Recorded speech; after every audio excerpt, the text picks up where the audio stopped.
नमस्कार, स्वागत है एक बार पुनः दक्षिणाई क्लासरूम में। हम लोग बात कर रहे थे प्रिज्म की बातें चल रही थी, तो तुरंत जो है मतलब खेला शुरू करते हैं, क्योंकि हम लास्ट टाइम पे काफ़ी स्लो बढ़े थे। प्रिज्म को आज हमें ख़त्म कर ही लेना चाहिए। फिर प्रिज्म में अभी तक अपन बातें कर चुके हैं, कुछ डेल्टा निकालने वाले सवाल, delta is equal to I plus E minus A, फिर कुछ सवाल, और कुल मिला के यहाँ तक हम ये पता कर चुके हैं कि प्रिज्म पढ़ना कोई टफ चीज़ नहीं है। बेसिकली दो इंक्लाइन यानी दो एंगल पे सरफेसेस हैं जिसको क्रॉस करके लाइट जा रही है। 2 बार आपको स्नेल्स लॉ लगाना है और बस खेला खेल लेना है। चलिए आगे बढ़ते हैं। तो हम यहाँ तक ये जो मतलब अभी तक जो बातें की थी हमने कि हमारे पास एक प्रिज्म है, हमारे पास एक प्रिज्म है जिसका ये एंगल ऑफ प्रिज्म है। अब आप समझ गए कि एंगल ऑफ प्रिज्म कभी ये भी हो सकता है, ये भी हो सकता है। लाइट इधर से गई, टकराई, इधर चलेगी, बहुत बढ़िया भाई साहब।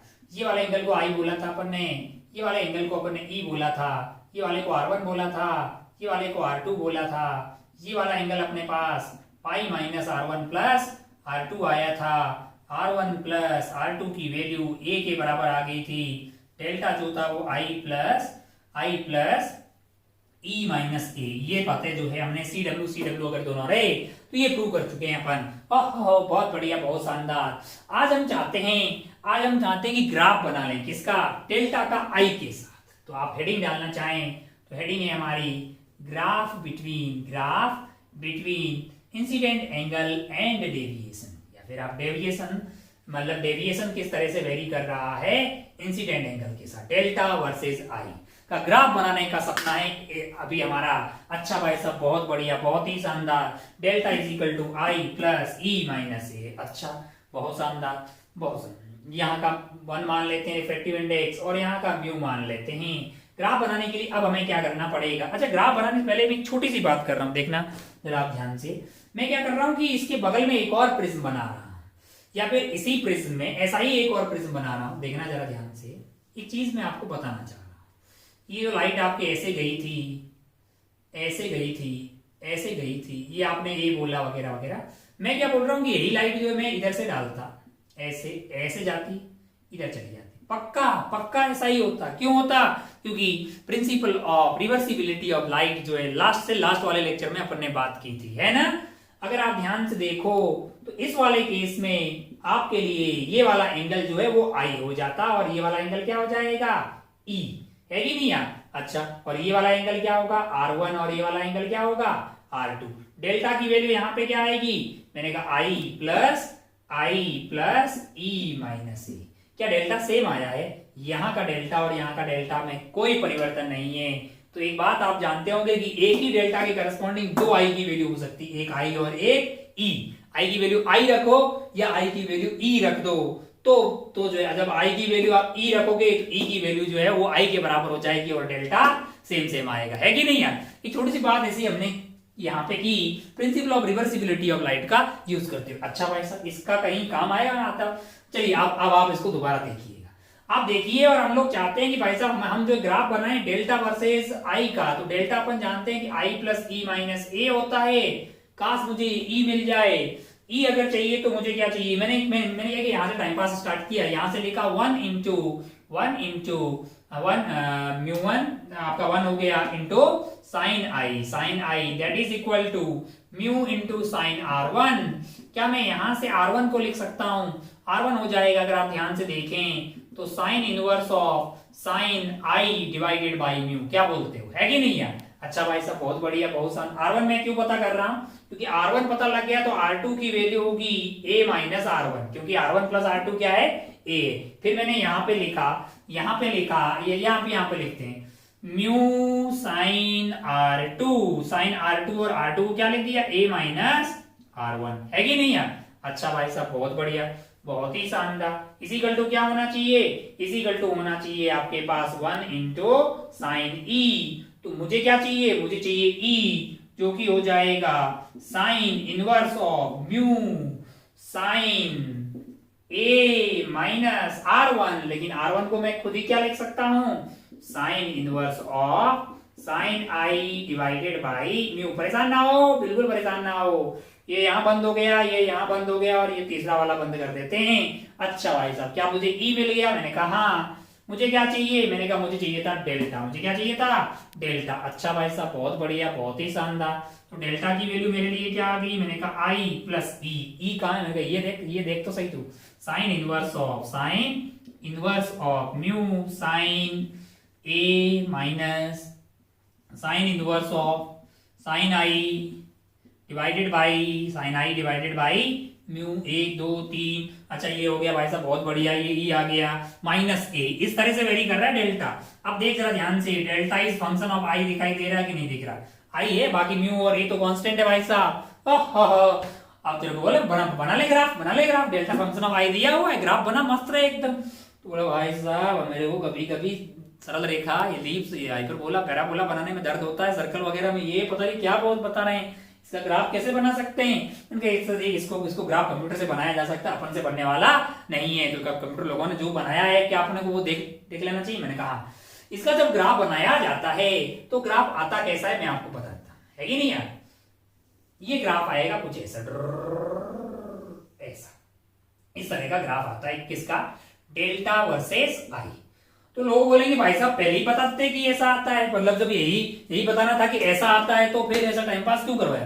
अरे तू फिर बोलता है मैं कैसे मान लूं कि ऐसा आता है। मैंने कहा देख इस तरह से फंक्शन निकाल दे, फिर इसको प्लॉट कर, उसका ऐसा आता है। तो तेरे को पता है कि भाई किस तरह से डेल्टा वर्सेस आई का कर्व आता है और इसका ग्राफ ये। अच्छा बहुत बढ़िया, बहुत इसको देख के तेरे मन में आता कि पैराबोला टाइप का है, लेकिन फिर तूने देखा इधर की यह पैराबोला नहीं है क्योंकि वो तो क्वाड्रेटिक का होता है। तो ये पैराबोला नहीं है, ये पैराबोला नहीं है। अगर आप ध्यान से देखें तो मैं बताता हूं कि ये कैसा है, पैराबोला बिल्कुल नहीं है। यहाँ पे आपको ये जो मैक्सिमम वैल्यू मिलेगी ये है आपके पास डेल्टा मैक्सिमम। क्या है, डेल्टा मैक्सिमम। और यहाँ पे आपको क्या मिलेगा, डेल्टा मिनिमम। क्या मिलेगा आपको, डेल्टा मिनिमम। अच्छा भाई साहब अगर आप ध्यान से देखो तो डेल्टा मिनिमम के करस्पॉन्डिंग आई की एक वैल्यू आएगी आई, दूसरी वाली भी ई जो वैल्यू होगी वो ई के बराबर होगी।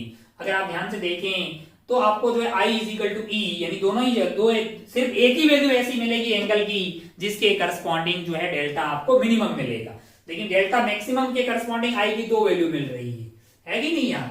देखो जरा ध्यान से, ये मान लीजिए कि आई मिनिमम है, ये क्या है, आई मिनिमम है कि नहीं यार।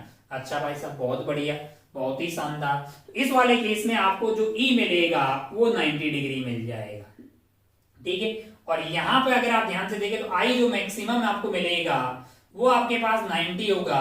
तो इस पर्टिकुलर वाले केस में ई की वैल्यू क्या हो जाएगी, वो आई मिनिमम के बराबर हो जाएगी।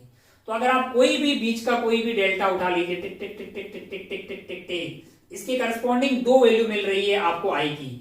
अगर मान लीजिए कि ये यहाँ पे इस पॉइंट पे मैंने कोई भी डेल्टा उठा लिया, यहाँ पे देख जरा इस बात को ध्यान से देख, कोई भी डेल्टा की वैल्यू उठा ली, डेल्टा मिनिमम और से बड़ी, मतलब डेल्टा मिनिमम से लेकर डेल्टा मैक्स के बीच में कोई भी वैल्यू उठा ली, एक आई की वैल्यू यहां मिलेगी, दूसरी आई की वैल्यू यहां मिलेगी। माना कि यहाँ पे I is equal to X है और E is equal to Y है, तो यहाँ पे I is equal to Y होगा, E is equal to X होगा भाई साहब।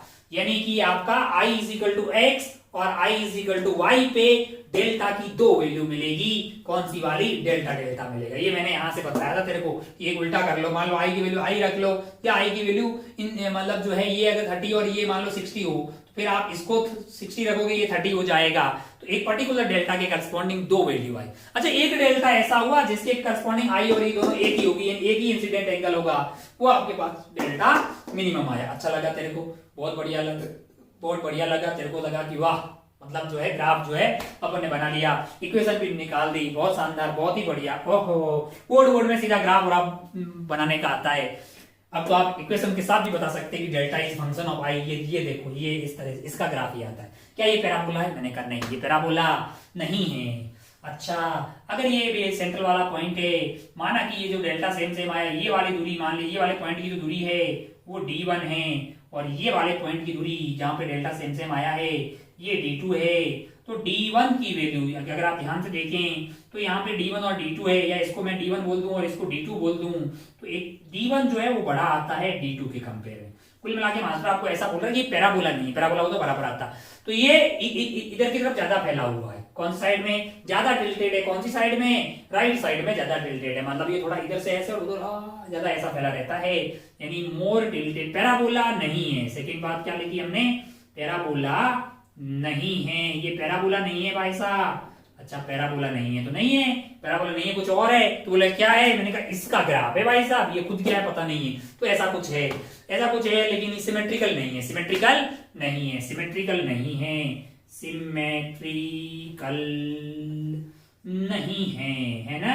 मोर टिल्टेड टुवर्ड, मोर टिल्टेड टुवर्ड्स, मोर टिल्टेड टुवर्ड्स राइट, है ना, राइट की तरफ ज्यादा टिल्ट रहता है। अगर आप सेम डेल्टा के करस्पॉन्डिंग जाएंगे तो सेंटर वाले आई ये वाले पॉइंट से ये D2 और ये D1 हो तो D1 की वैल्यू ज्यादा आएगी, यानी उधर की तरफ आपको ज्यादा जाना पड़ेगा। अच्छा भाई साहब बहुत बढ़िया। और छोटी छोटी बातें अगर अपन इसी पे लिखें, मान लो कि नोट बना के इन बातों को अपन यहाँ पे लिख रहे हैं, नोट बना के ज्यादा छोटा तो नहीं हो रहा, मैं चाहता हूँ मैं पूरा ज्ञान जो है इस वाले पैराग्राफ का यहीं पे दे दूं। D1 और D2 क्यों बढ़ा, ये तेरे को समझ में आ गया, पैराबोला नहीं है, बात समझ में आ गई तेरे को, सिमेट्रिकल नहीं है, ज्यादा टिल्टेड है उधर की तरफ, ये भी तेरे भेजे में उतर गया। अच्छा भाई साहब और कुछ कहना चाह रहे हो, मैंने कहा हाँ, डेल्टा जब मैक्स मिलेगा, डेल्टा मैक्स कब मिलेगा, व्हेन डेल्टा मैक्स जब होगा तब क्या होगा, या तो आई की वैल्यू 90 डिग्री होगी या फिर ई की वैल्यू क्या होगी 90 डिग्री, है कि नहीं यार।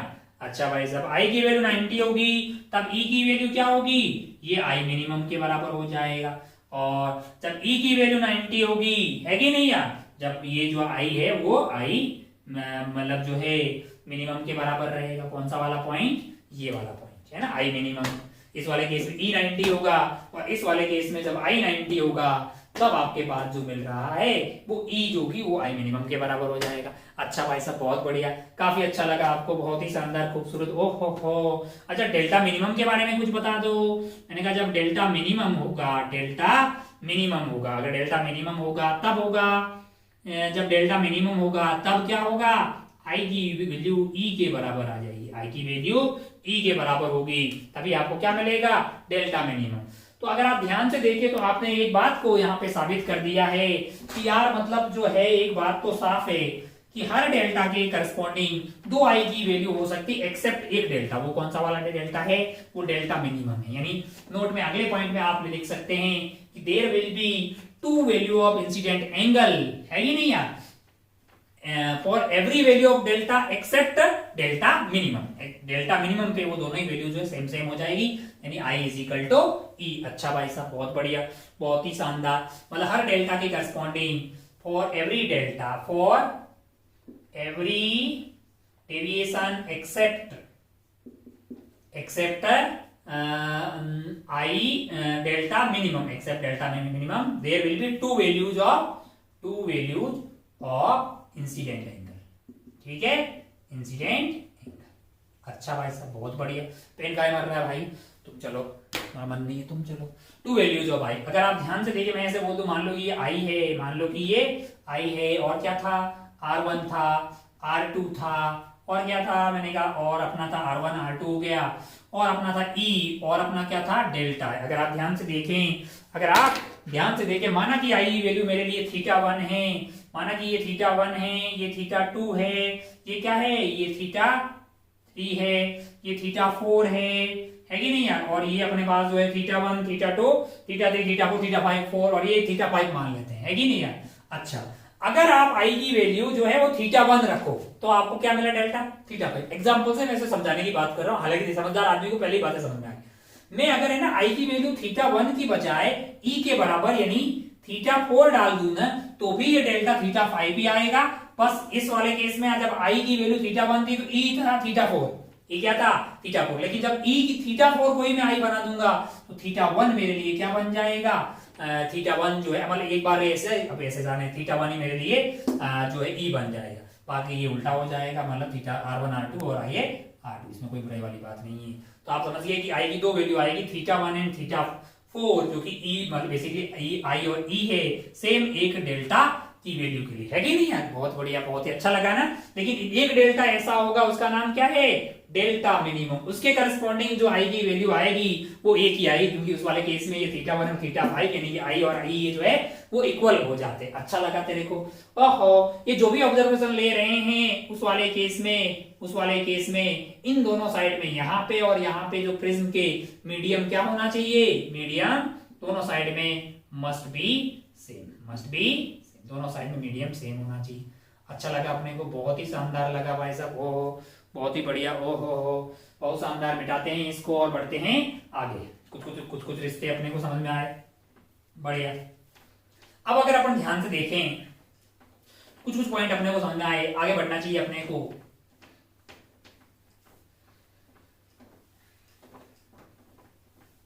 बहुत इंपॉर्टेंट है सारी बातें, सारी बातों को एकदम समझ के अच्छे से लिखें। नहीं आया हो समझ में तो दोबारा जा, मतलब जो है शिफ्ट बैक मार और दोबारा से एक बार देख ले, क्योंकि अगर एक ये तेरे को समझ में आ गया तो प्रिज्म का आज मतलब जो कोर पार्ट है वो आज देख रहे हैं। आज प्रिज्म का अपन खेला खत्म कर देंगे, है कि नहीं यार? बहुत हो गया प्रिज्म मतलब ये सेकंड ही डे है तो बहुत हो गया प्रिज्म का, इतना रेस्पेक्ट बहुत हो गया।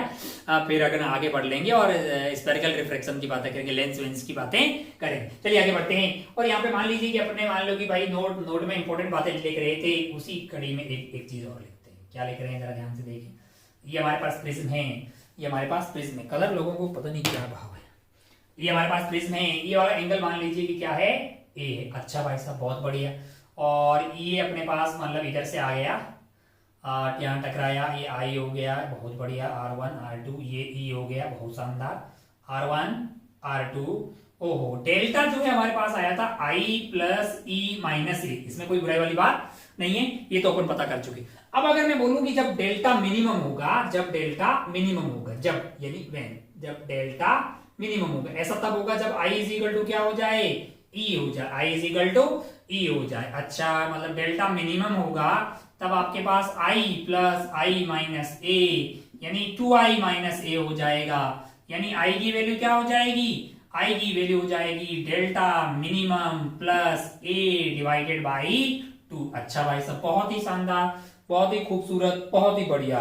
जब ये अच्छा लगा बहुत बढ़िया लगा। आई की वैल्यू है डेल्टा मिनिमम ए बाई 2 हो जाएगी। अच्छा और अगर अपन ध्यान से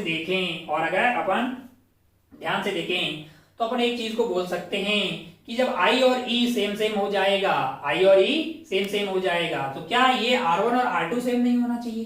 क्योंकि भाई 1 into sine I is equal to mu into sine R1 और 1 इंटू साइन E ये तो I के बराबर ही है।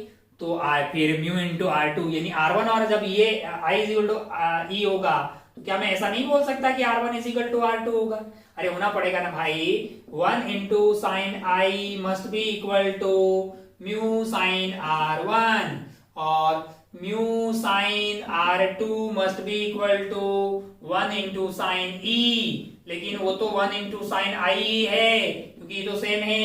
इसका मतलब फिर R1 और R2 क्या हो गए, सेम हो गए भाई साहब। R1 और R2 सेम हो गए तो R1 प्लस R2 हमारे लिए क्या होता है, A होता है। तो अब अगर R1 और R2 सेम हो गए तो भाई साहब ट्वाइस ऑफ R1 बोल दीजिए या ट्वाइस ऑफ R2 बोल दीजिए, है कि नहीं यार? वो A के बराबर होना चाहिए। यानी R1 is equal to R2 is equal to क्या हो जाएगा, A बाई 2। अच्छा बहुत बढ़िया, बहुत शानदार। लोग बोले ये क्यों निकाल रहे हैं ये रिश्ते, मतलब एक फायदे का सौदा आएगा।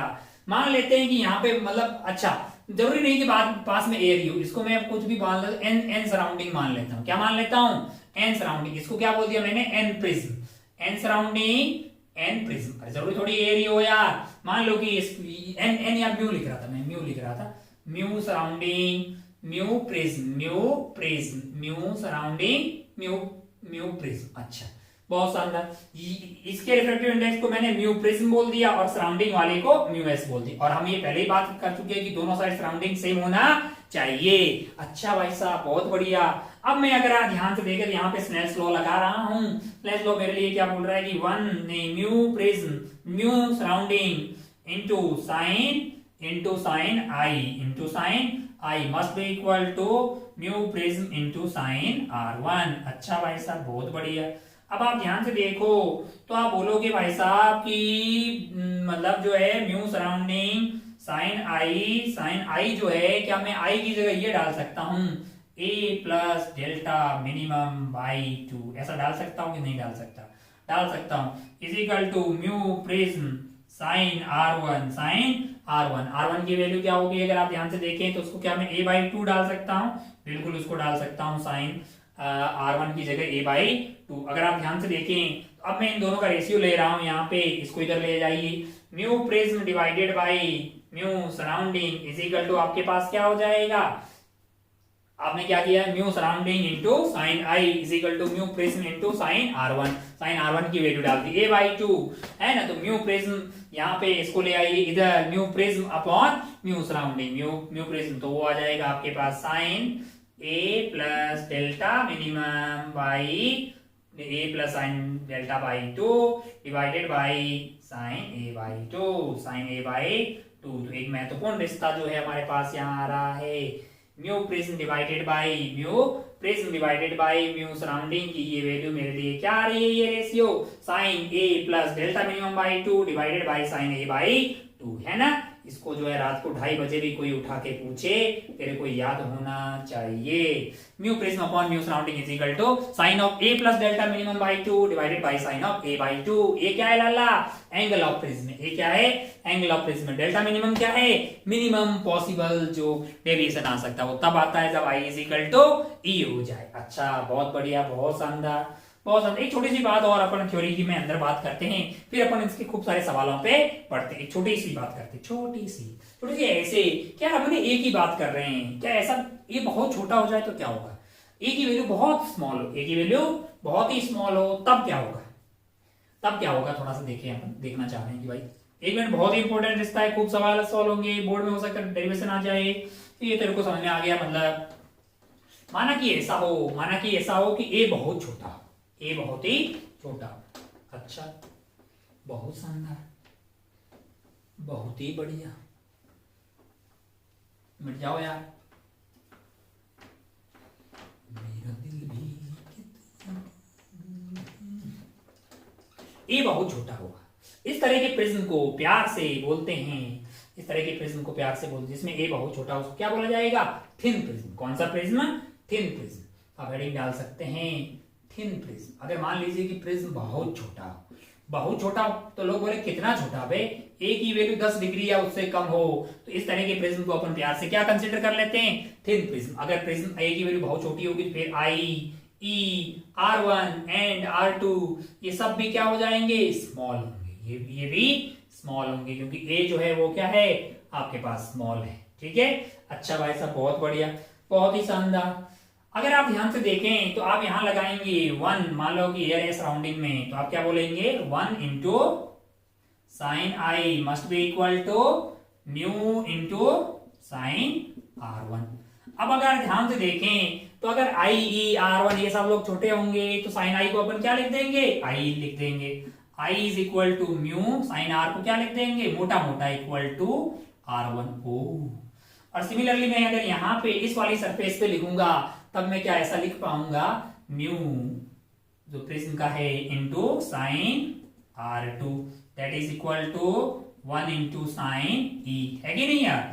ये मैं इसको क्या म्यू इंटू R2 इज मोटा मोटा इक्वल टू ई, तो क्या मेरे को आई मिल गया, क्या मेरे को ई मिल गया। ओहो, मैं क्या चाहता हूं, मैं चाहता हूं कि डेल्टा मिल जाए। डेल्टा क्या होता है, आई plus E minus A, I plus E minus A. अच्छा भाई साहब, बहुत बढ़िया।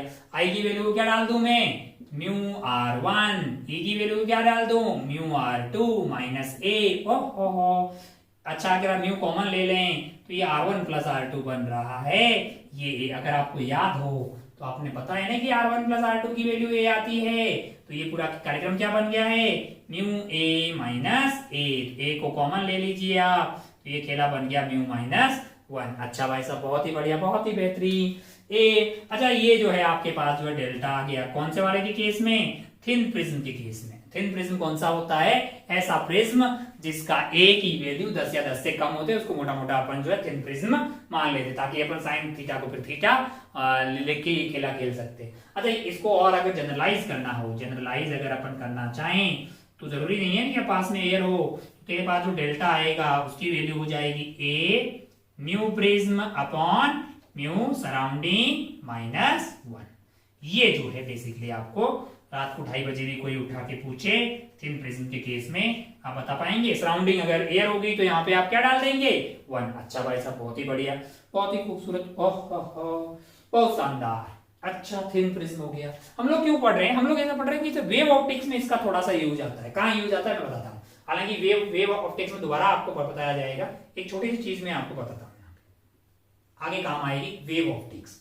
कहाँ पे, वेव ऑप्टिक्स। अभी आप क्या पढ़ रहे हैं? ज्योमेट्रिकल ऑप्टिक्स, है ना, अपने बहुत पहले ही बात की थी। वहां पे आप जाएंगे तो एक साइंटिस्ट है, उनका नाम मिलेगा आपको फ्रेस्नेल। वो आपको बताएंगे बाइप्रिज्म का ज्ञान, कुछ काम होता होगा अगर आपको थोड़ा बहुत याद है तो, मतलब जो इंटरफेरेंस वगैरह करवाते हैं और कोहेरेंट सोर्सेज की जरूरत पड़ती है, तो पता नहीं ये कुछ ऐसा जुगाड़ लगाते होंगे जिससे कि दो लाइट के कोहेरेंट सोर्स बन जाते होंगे, बाइप्रिज्म की वहां जरूरत पड़ती होगी। तो बेसिकली एक चीज यहाँ पे यूज करते हैं, ये एक प्रिज्म यूज करते हैं जो कि कैसा होगा? थिन प्रिज्म होगा। अच्छा भाई साहब, बहुत बढ़िया, बहुत शानदार। और यहां से इससे ए दूरी पे एक लाइट का सोर्स रख दिया, एक लाइट का सोर्स रख दिया, तो क्या होगा? यहां से लाइट जाएगी, टप्पा खाने के बाद में इधर की तरफ कट लेगी, और लाइट को एक और मान लिया यहां से गई, और ये टप्पा खाने के बाद में इधर कट ली। ये दोनों जो है वापस कहां से आती हुई प्रतीत हो रही है? ये यहां से आती हुई प्रतीत हो रही है। तो यहाँ इसका एक और, अगर ये सोर्स 1 होगा, मतलब एक इसकी इमेज यहाँ बनेगी, और तो अगर आप ध्यान से देखें और ऐसा एक और जोड़ ले, मान लो एक इमेज यहाँ बन जाएगी। ये I1 और I2 जो है फिर से दो कोहेरेंट सोर्स की तरफ बिहेव करेंगे, आगे इंटरफेरेंस हो। परेशान नहीं होने का, मैं इसे बता रहा हूँ कि काम में आएगा, पढ़ाया जाएगा। अगर मैं ये वाली दूरी को पता कर लूं, ये वाली दूरी को मैं S बोल रहा हूँ, क्या बोल रहा हूँ? S। अच्छा, अगर आप ध्यान से देखें तो एक चीज आप पाएंगे कि यार मतलब जो है एक रे जो है इसको मैं एक मतलब जो एक रे को यहाँ पे लेके जा रहा हूँ, यहाँ से एक सीधी रे लेके जाता हूँ मैं, मान लो, और वो भी जो है इधर से टप्पा खाते हुए जस्ट इसके इधर की तरफ जाएगी, है कि नहीं है? चलिए भाई साहब, तो इसका जो डेविएशन हुआ है मेरे लिए, इसका क्या हो गया है मेरे लिए? डेविएशन क्या हो गया है? डेविएशन। ये बहुत ही स्मॉल है। अच्छा, इसमें इसके डेविएशन को बोल रहा हूँ डेल्टा। क्या बोल रहा हूँ? डेल्टा। अच्छा भाई साहब, बहुत बढ़िया, बहुत ही शानदार। तो अगर आप ध्यान से देखेंगे तो ये जो रे है ना, मैं इसको ऐसे इसको लेके जा रहा हूँ, ये टप्पा खाने के बाद में कुछ इधर से कट लेगी ऐसे, और ये कहां से आती हुई प्रतीत हो रही है? टिक टिक टिक टिक टिक टिक यहाँ पे, और ये जा तो ऐसे रही थी, तो ये इसका जो डेविएशन हुआ होगा यही तो डेल्टा है यार। और ये डेल्टा और ये वाला डेल्टा क्या होगा? सेम। ये डेल्टा और ये डेल्टा सेम होगा। तो अब मैं क्या इस वाले ट्राइंगल में आ जाऊं? कौन से वाले में? ओ ये तो क्या यहां से मैं टेन थीटा लिख पाऊंगा? मैंने कहा टेन डेल्टा की वैल्यू हो जाएगी मेरे लिए S बाई ए। 10 डेल्टा की वैल्यू होगी S बाई ए। तो इसको डेल्टा बहुत छोटा होगा तो इसको मैंने डेल्टा लिख दिया S बाई ए। तो S की वैल्यू हो जाएगी मेरे लिए डेल्टा इंटू ए, और ये थिन प्रिज्म होगा जिसका एंगल ए है, तो मैं डेल्टा को क्या लिख दूंगा? A इंटू म्यू माइनस 1, और ये A क्या है? ये स्मॉल है, तो क्या मेरे को ये दूरी पता लग जाएगी। अच्छा, और ऐसे ही इमेज 2 बन रही होगी, उसकी दूरी पता लग जाएगी, और फिर दोनों के बीच की दूरी पता लग जाएगी। इमेज 1 और इमेज 2 हो सकता है कि लाइट के दो कोहेरेंट सोर्स बन जाए, तो क्या उनके बीच की दूरी पता लग जाएगी। फिर उधर लाइट वाइट जाएगी, इंटरफेरेंस होगा, तो इंटरफेरेंस होने पे क्या पता मैक्सिमा मिनिमा ये वो सब बनते हैं ना। तो कंस्ट्रक्टिव डिस्ट्रक्टिव थोड़ी थोड़ी बातें आपको याद आ रही होगी। साउंड और स्ट्रिंग वेव में आपने पढ़ी होगी, पढ़ी है। लाइट में जाके वो सारा खेला जाएगा, दो मतलब जो है वहां ये काम आता है, तो वहां पे कहीं इसकी जरूरत पड़ जाए, इसलिए मैंने बता दिया आपको। थिन जो है प्रिज्म, थिन प्रिज्म होगा, तो हम थोड़ा अप्रोक्सीमेशन मान लेते हैं। ए की वैल्यू अगर 10 या 10 से कम होगी तब अपन जो डेल्टा को ए म्यू माइनस 1 या mu prism upon divided by mu surrounding minus 1, ये प्रूव किया जा सकता है। बहुत ही बढ़िया, बहुत ही शानदार। आगे जाते हैं और अपन थोड़ा सवालों का खेला अब खेलते हैं ना। चलिए, बोर्ड हो गया चकाचक, आइए सवालों का खेला शुरू करते हैं। पहला सवाल, मान लीजिए अपन एक एग्जांपल लेते हैं। मान लीजिए कि हमारे पास एक प्रिज्म है, और कुछ इंफॉर्मेशन हमें दी है। फॉर ए प्रिज्म बोला गया कि delta minimum is for I is equal to 30 degree. I की वैल्यू जब 30 डिग्री है तब आपको क्या प्राप्त हो रहा है? Minimum deviation. अच्छा भाई साहब, बहुत बढ़िया। फिर बोला कि जब आई की value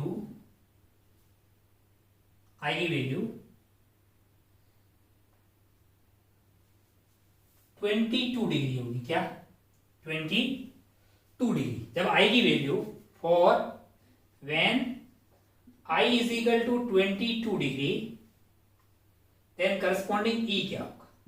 then find the value of E. है कि इतनी इंफॉर्मेशन दी, म्यू वगैरह कुछ नहीं दिया। बोला कि डेल्टा मिनिमम जो है वो आई इज इक्वल टू 30 डिग्री के करस्पॉन्डिंग आ रहा है, ठीक है। और तुमसे बोला कि जब आई की वैल्यू 22 डिग्री होगी तब ई की वैल्यू क्या होगी। और साथ में ऑप्शन दिए हैं 30 माइनस 22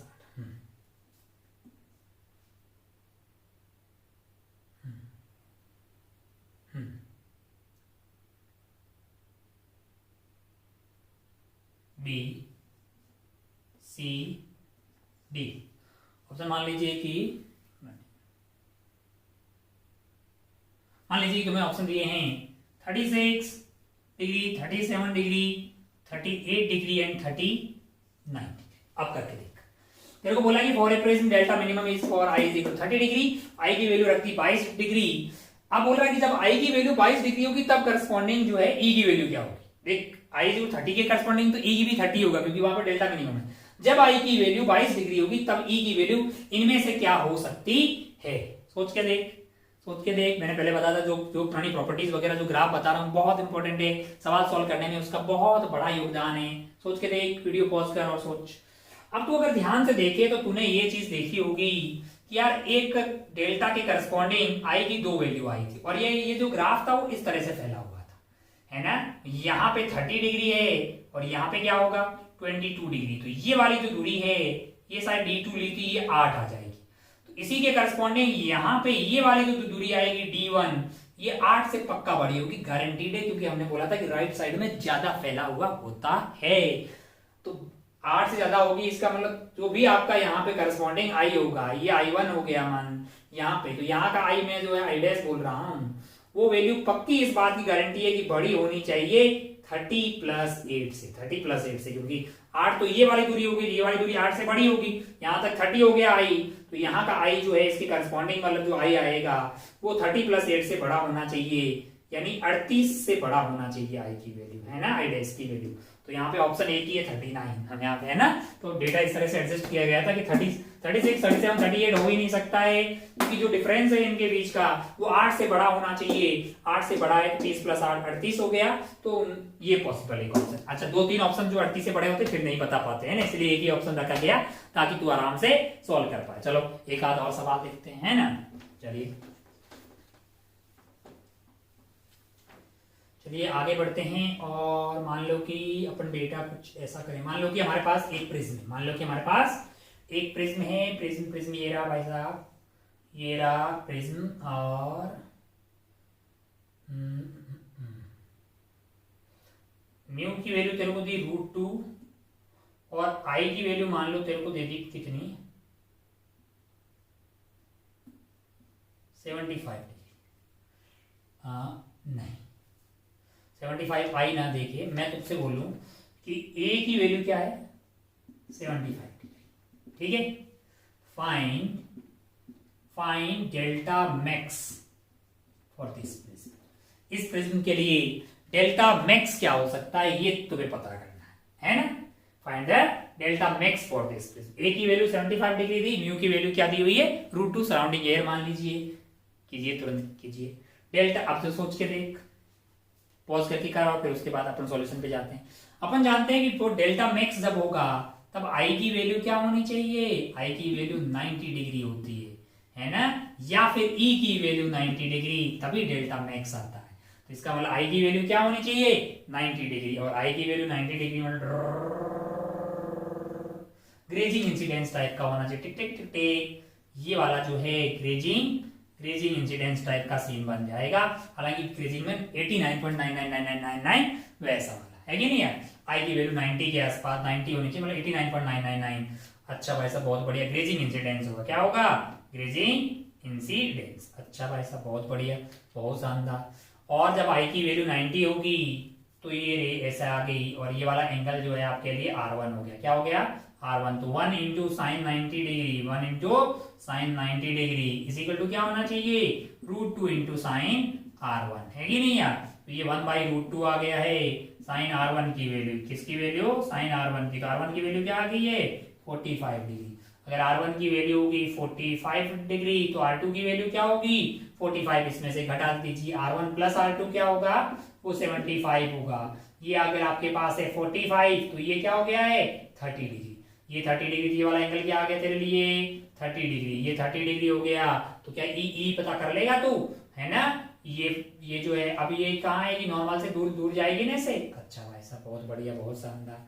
तो अगर आप ध्यान से देखें तो आपके पास जो है, अच्छा ई की वैल्यू क्या होगी हमारे लिए, ई की वैल्यू हो जाएगी √2 into sine 30 degree, √2 into sine 30 degree, हाँ 1/√2, 1/2 इज इक्वल टू क्या आ जाएगा, इज इक्वल टू अपने पास आ गया है 1 into sine E, 1 into sine E. तो ये वैल्यू कितनी आ गई 1/√2 is equal to sine E, sorry E की वैल्यू क्या आ गई है 45 डिग्री। तो अपने पास डेल्टा क्या हो जाएगा भाई साहब, पेन मर गए सारे, delta is equal to I plus E minus A. I की वैल्यू क्या है हमारे लिए, आई की वैल्यू है 90 डिग्री, ई की वैल्यू करस्पॉन्डिंग क्या है 45 डिग्री माइनस 75 डिग्री, ठीक है।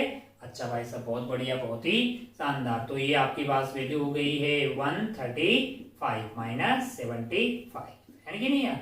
चलिए तो ये 7 और 6 13 है ना, मतलब जो है आपके पास 60 डिग्री जो है वो आंसर आ जाएगा। 60 डिग्री कौन सी वाली सेंस में, क्लॉकवाइज सेंस में, है ना, क्योंकि यहाँ पे भी क्लॉकवाइज यहाँ पे भी क्लॉकवाइज। तो answer I plus E minus A यानी 60 डिग्री जो है आपका आंसर हो जाएगा। बहुत ही बढ़िया, बहुत ही शानदार। ठीक, चलिए आगे अपन क्या कर सकते हैं इसमें और सवाल। मान लीजिए कि इसको थोड़ा सा चेंज करते हैं, मान लीजिए कि इसको अपन थोड़ा चेंज करते हैं। तुम्हें बोलते हैं कि ये जो प्रिज्म यूज कर रहे हैं आप, ये इक्विलेटरल ट्रायंगल है, ये इक्विलेटरल प्रिज्म है। क्या है, इक्विलेटरल प्रिज्म। अच्छा भाई साहब बहुत बढ़िया। और तुमसे बोला जाए कि डेल्टा मिनिमम बताओ, क्या बताओ, delta minimum for an equilateral prism, ठीक है। आपसे पूछा कि डेल्टा मिनिमम बताएं, है ना। मतलब सवाल क्या हो गया आपके लिए कि इक्विलेटरल का मतलब आप समझ गए ना कि ये 60, ये वाला क्या है 60, ये वाला क्या है 60, है ना। अच्छा भाई साहब, और म्यू तेरे को क्या दिया हुआ है इसका, म्यू इसको एडजस्ट कर लेते हैं। म्यू की वैल्यू मान ले तूने, तेरे को दे दी √3, क्या दी √3, वो सवाल में दी हुई। अब तुमसे पूछा है कि इसका डेल्टा मिनिमम बताएं, डेल्टा मिनिमम क्या होगा इस वाले प्रिज्म से। अच्छा भाई साहब बहुत बढ़िया, बहुत शानदार। ओ हो, आगे बढ़ते हैं और देखते हैं कि भाई क्या डेल्टा मिनिमम आएगा इसमें। डेल्टा मिनिमम देखें जरा ध्यान से। अब डेल्टा मिनिमम कैसे पता करें, हम जानते हैं कि जब डेल्टा मिनिमम होगा तो आई इज इक्वल टू क्या होना चाहिए, ई होना चाहिए कि नहीं होना चाहिए, आई इज इक्वल टू ई हो जाएगा और R1 is equal to R2 हो जाएगा। कितने हो जाएंगे a/2, तो उनकी वैल्यू 30 डिग्री हो जाएगी क्या, ओ हो। तो क्या मैं आई पता कर सकता हूं, मैंने कहा हाँ, 1 into sine I, 1 into sine I must be equal to √3 into sine 30 degree. R1 की वैल्यू हो गई, तो यहां से साइन आई की वैल्यू क्या आ गई है √3 इंटू 1/2, यानी आई की वैल्यू आ गई है 60 डिग्री। क्या बोलते हो, आई की वैल्यू आ गई 60 डिग्री। और फिर यहाँ पे मान लो कि आई की वैल्यू को पता लग गई अपने को, ऐसे कट लेगा, तो आई की वैल्यू आ गई 60 डिग्री, ये एंगल है 30 डिग्री, ये वाला एंगल है 30 डिग्री, ये वाला एंगल अपने को चाहिए ई। ई कैसे पता करेंगे, तो यहाँ पे लगा दीजिए इस वाली सरफेस पे Snell's law, √3 into sine 30 degree 1/2 हो गया is equal to 1 into sine E. तो क्या ई की वैल्यू 30 डिग्री आ गई, क्या सॉरी 60 डिग्री ना, 60 डिग्री आ गई। अच्छा भाई साहब बहुत बढ़िया। तो तुझसे क्या पूछा था, तुझसे डेल्टा पूछा था जो कि था आई प्लस ई माइनस ए, यानी कि 60 प्लस 60 माइनस 60, आंसर क्या आ गया है 60 डिग्री। कौन सी वाली सेंस में, क्लॉकवाइज सेंस में, है कि नहीं यार। अच्छा भाई साहब बहुत ही बढ़िया, बहुत ही शानदार। ओहो, बढ़ते हैं आगे और एक आध सवाल और देखते हैं। कुल मिला के मेरा कहने का मतलब था कि अगर आपने सारी प्रॉपर्टीज और चीजों को, ग्राफ को अच्छे से समझा है तो क्या है यार, यहाँ लेंस लॉ लगाएगा, यहाँ लेंस लॉ लगाएगा, डेल्टा पूछेगा और क्या पूछेगा, है ना। खूब सारे इसके सवाल बनाए जा सकते हैं। चलिए बढ़ते हैं आगे। मान लो कि अपना पेट ना भरे और हम चाहें कि भाई कुछ और सवाल सोल्व करते हैं, थोड़ा और, मतलब थोड़ा और जेई में थोड़ा और, हमेशा थोड़ा और होता है। आप जानते हैं कि सवाल बनाए जा सकते हैं, कॉन्सेप्ट तो लिमिटेड होते हैं, वो अपने देख लिए। मान लो कि कुछ स्पेशल केसेस की बात करते हैं, क्या करते हैं, स्पेशल केसेस फॉर प्रिज्म। अच्छा ओहो, क्या स्पेशल केस है, क्या है। कुल मिला के मैं आपको एक सवाल करवा रहा हूं। सवाल ऐसा बोल रहा है आपको, मार्कर साहब निपट गई पूरी तरह से आप। हाँ एक सवाल करते हैं। मान लीजिए कि हमारे पास एक प्रिज्म है, क्या है, एक प्रिज्म है। आप में भी सही नहीं है, सो सही डालने का मेरे पास वक्त नहीं है। PQR। अच्छा भाई साहब बहुत बढ़िया। इस प्रिज्म का ये एंगल है ए क्या है, एंगल ऑफ प्रिज्म है, और थीटा सी जो है वो है क्रिटिकल एंगल। बहुत बढ़िया, बहुत शानदार, है ना, बहुत बढ़िया। इधर से रे आ रही है, किधर से रे आ रही है, इधर से, मतलब जो है यहां से एक रे आ रही है, कहां आ रही, इससे टकरा रही है, ये एंगल आई मान लो, है ना। अरे ठीक है, आपको क्या करना है कि वो रिलेशन पता करनी है, वो कंडीशन पता करनी है जब रे PQ सरफेस से हमेशा TIR शो करे। फाइंड द सवाल समझे आप, find the relation between A and theta C, so that light always shows TIR at PQ surface, at PR surface। ये सवाल है भाई साहब, मतलब आप ए और थीटा सी में रिश्ता बताइए कि जब लाइट जो है हमेशा PR वाली सरफेस पे टकराने के बाद TIR शो करे, वो कंडीशन आपको पता करनी है। चलिए भाई साहब, आपका टाइम शुरू होता है, आप ट्राई कीजिएगा। हम यहाँ पे शुरू करते हैं। हमने देखा भाई साहब कि ओ हो बहुत बढ़िया, बहुत ही शानदार, बहुत ही खूबसूरत, है ना, बढ़िया।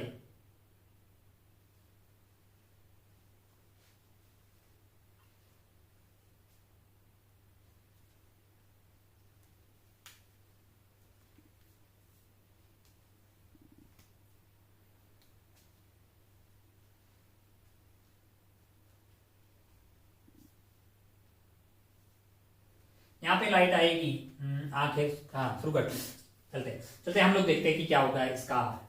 यहाँ पे लाइट आई और मान लीजिए कि भाई ऐसे लाइट आई आई पे, यहाँ से मान लीजिए कि वो ऐसे कट रही है, ये वाला एंगल हो गया है R1, ये क्या हो गया है R1। अच्छा, इससे टकराई और ये वाला एंगल क्या हो गया R2, ये वाला एंगल क्या हो गया है R2। अच्छा, अब मेरे को समझ में आया कि अगर यहाँ पे TIR होना चाहिए इस वाली सरफेस पे, तो जो ये एंगल R2 है उसके बारे में कुछ बताओ। हमको तो लगता है कि R2 को थीटा सी से बड़ा होना चाहिए, पक्का TIR होना चाहिए भाई साहब, पक्का। फॉर TIR R2 must be greater than theta C. इसमें कोई बुराई वाली बात है क्या?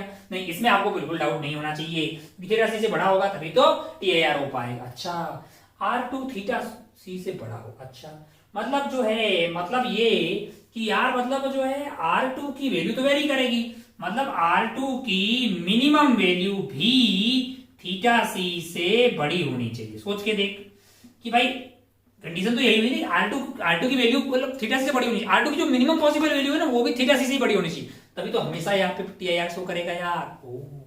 तो क्या पहले हमें ये पता करना चाहिए कि R2 की मिनिमम वैल्यू क्या होगी? मैंने कहा हाँ, कैसे पता कर सकते हो उसको? मैंने कहा उधर से देखो, 1 sin I must be equal to, मैंने कहा म्यू साइन R1। अच्छा, और R2 क्या होगा?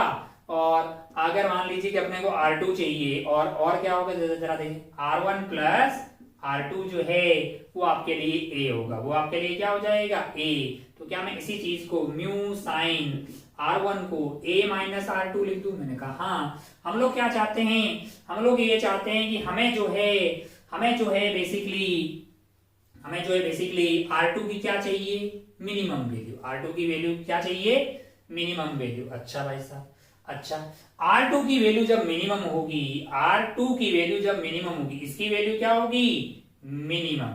इसकी वैल्यू मिनिमम होगी तो क्या R1 की वैल्यू उस वाले केस में मैक्सिमम होगी? मैंने कहा R1 की वैल्यू वहां वाले पे, अरे भाई जब आपको चाहिए R2 मैक्सिमम चाहिए तो R1 क्या होना चाहिए, मिनिमम होना चाहिए कि नहीं होना चाहिए? अच्छा भाई साहब, बहुत बढ़िया, ये बात समझना, ये R1 plus R2 is equal to A है। हमको चाहिए R2 की मिनिमम वैल्यू, तो R1 क्या होना चाहिए, मैक्सिमम। अच्छा, इसको फिर से देखो, R1 मैक्सिमम हो, R1 क्या हो, मैक्सिमम हो। R1 मैक्सिमम तभी होगा जब साइन मैक्सिमम, भाई I मैक्सिमम होना चाहिए। अगर मुझे इस वाले से साफ साफ दिखाई दे रहा है कि मुझे अगर R1 को मैक्स करना है तो मेरे लिए I भी मैक्स होना चाहिए, और मेरे को लगा कि I मैक्सिमम तो 90 हो सकता है भाई।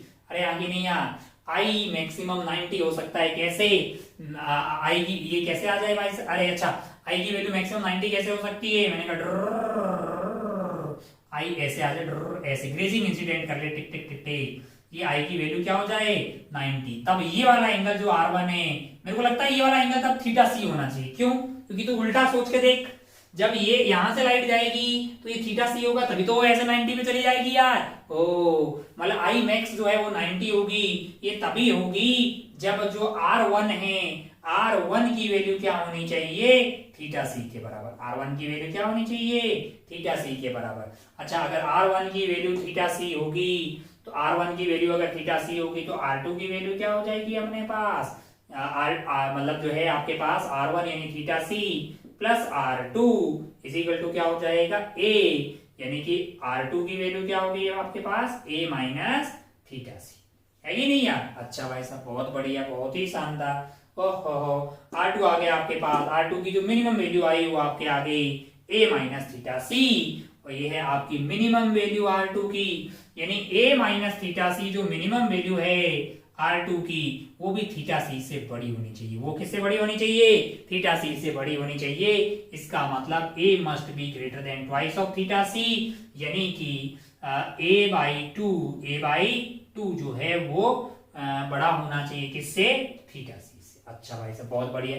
तो क्या एक रिश्ता अपने को आ गया है, अपने को एक रिश्ता पता लग गया कि यार R2 की जो मिनिमम वैल्यू है वो भी थीटा सी से बड़ी होनी चाहिए, और R2 की मिनिमम वैल्यू निकालने के लिए अपने को R1 की मैक्सिमम वैल्यू चाहिए। R2 की मिनिमम तो R1 की मैक्सिमम तभी होगी जब I की मैक्सिमम हो सकती है 90। I की मैक्सिमम जब 90 होगी तो R1 की वैल्यू क्या होगी थीटा सी। R1 की वैल्यू जब होगी थीटा सी तो आपके पास जो R2 है उसकी वैल्यू क्या हो जाएगी? R2 की वैल्यू हो जाएगी A minus theta C. A minus theta C जो मिनिमम वैल्यू वो थीटा सी से बड़ा होना चाहिए, यानी कि A must be greater than twice of theta C. ये वो रिलेशन है जहां पे रे जो है हमेशा PR को क्रॉस करते हुए आगे की तरफ चली जाएगी। चलिए भाई साहब, बहुत बढ़िया, बहुत शानदार। तेरे को अच्छा भी लगा होगा कि अच्छा बहुत बढ़िया। अच्छा, मैं आपसे बोलूं क्या, अब वो कंडीशन पता कीजिए relation between A and theta C, so that light always light rays always passes light rays always passes through surface surface PR से वो पक्का पास हो जाएगी। अब वो कंडीशन बताइए। तू मन ही मन सोच रहा होगा कि इसका जस्ट उल्टा आंसर आना चाहिए। सोचता है और सोच। होमवर्क लिखते इसको, क्या लिख? होमवर्क। नेक्स्ट वाली क्लास तक इसको तू जो है करके आएगा, मतलब इसको करने का आप लोग इसको ट्राई कीजिएगा कि आपने ये तो कंडीशन पता कर ली कि अगर ए की value double of critical angle से भी ज्यादा होगी तो पक्का लाइट हमेशा यहाँ पे PIR शो करेगी। लेकिन हमें वो कंडीशन पता करनी है तब जो है लाइट जो है मतलब जो है हमेशा यहाँ से पास हो जाए, यानी इस सरफेस पे हर आई की वैल्यू के करस्पॉन्डिंग वो पास हो जाए। वैसी कंडीशन हमें प्राप्त करनी। बता सकता हूं मैं? नहीं, मुझे नहीं बताना चाहिए, आपको ट्राई करना चाहिए इसको। एटलीस्ट बहुत अच्छे से इसको ट्राई करें। तो ये IIT JEE के पॉइंट ऑफ व्यू से ये वाला होमवर्क हम ये वाला सवाल नेक्स्ट वाले क्लास के स्टार्टिंग में डिस्कस करेंगे। तो इसके साथ ही मतलब जो है सब लेवल का हो गया है भाई, मतलब कॉन्सेप्ट लिमिटेड है। सवाल जो है वो बहुत सारे बनाए जा सकते हैं, बस तेरे को जो है इन कॉन्सेप्ट को पूरी ईमानदारी से पूरी शिद्दत से इनको लगाना है ना। चलिए भाई साहब, तो अब मैं आपको अगर मैं फ्लैशबैक दिखाऊं ना, तो हम लोग जो रिफ्रैक्शन पढ़ रहे थे ना, पहले हमने रिफ्रैक्शन पढ़ा था एक सरफेस पे, है ना। यहाँ से लाइट आई, रिफ्रैक्ट हो गई और इसकी बातें की अपरेंट डेप्थ वगैरह। फिर हमने ना रिफ्रैक्शन पढ़ा दो पैरेलल सरफेस पे, है ना, वो स्लैब की बात कर ली है कि नहीं है। और फिर अपन ने उसी के लगे हाथ TIR और क्रिटिकल एंगल के बारे में बातें की। थोड़ा सा आगे बढ़े तो आज और जो लास्ट वाला क्लास था उसमें हमने दो इंक्लाइन सरफेस के ऊपर रिफ्रैक्शन की बात कर ली। 2 बार हुआ है कि नहीं है। प्रिज्म का जो विचारधारा थी, जो कॉन्सेप्ट है मार्केट में यहाँ पे आया। अभी रिफ्लेक्शन का खेला खत्म नहीं हो। अब अपन जो है रिफ्रैक्शन का यूज करेंगे कर्व्ड सरफेस पे। कहां पे? कर्व्ड सरफेस पे लाइट जाएगी और रिफ्रैक्ट होगी। तो इस तरह की जो कर्व्ड सरफेस के बारे में बातें करेंगे अपन, है कि नहीं यार। तो बातें आएगी मार्केट में लेंसेज की। स्फेरिकल रिफ्रैक्शन जो है नेक्स्ट वाले से अपन शुरू कर सकते हैं। बीच में थोड़ा सा एक चीज बची हुई है, वो है डिस्पर्जन। तो डिस्पर्जन एंड देन उसके बाद में स्फेरिकल रिफ्रैक्शन। तो आपको एक आइडिया लग रहा होगा कि बेसिकली अपन जो है रिफ्लेक्शन फिर रिफ्रैक्शन ही पढ़ रहे हैं, अलग अलग जगहों पे उसको लगा रहे हैं और बहुत ही शिद्दत से उस पर PhD कर रहे हैं। तो खूब सारे सवाल बन जा रहे हैं, कॉन्सेप्ट धीरे धीरे अपने डेवलप हो रहे हैं, उन्हीं से अपने सवाल सॉल्व होते रहेंगे। तो अपन जो है इस खेला को कहीं यहीं पे करते हैं खत्म। जय हिंद, जय भारत, टेक केयर, बाय।